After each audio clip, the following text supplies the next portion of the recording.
നമ്മളിപ്പോൾ നിൽക്കുന്നത് രാജസ്ഥാനിലാണ്. രാജസ്ഥാനിലെ ഒരു പ്രശസ്തമായിട്ടുള്ള ക്ഷേത്രത്തിന് മുന്നിലാണ് നമ്മൾ നിൽക്കുന്നത്.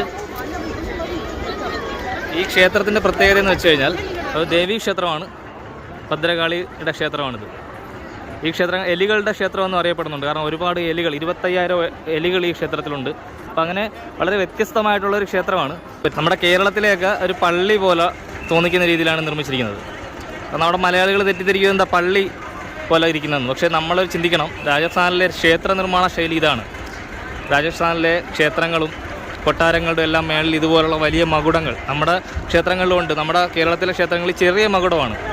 നമ്മൾ തമിഴ്നാട്ടിലോട്ട് ചെന്ന് കഴിഞ്ഞാൽ രാജരാജ ചോളൻ നിർമ്മിച്ച ബൃഹദേശ്വര ടെമ്പിളിൻ്റെയൊക്കെ മേളിൽ വലിയൊരു മകുടം ഇരിക്കുന്നത്, വലിയൊരു പാറ കൊണ്ടുരുട്ടി കയറ്റി മേളിൽ വെച്ചതിൻ്റെയൊക്കെ നമ്മൾ കേട്ടിട്ടുണ്ടല്ലോ. ആ ക്ഷേത്രത്തിൻ്റെ ഗോപുരത്തിലിരിക്കുന്ന മകുടം പോലെ ഈ മകുടം എന്ന് പറയുന്ന ക്ഷേത്രത്തിന് മുകളിൽ പണ്ടുണ്ടായിരുന്ന സംഭവമാണ്. പക്ഷേ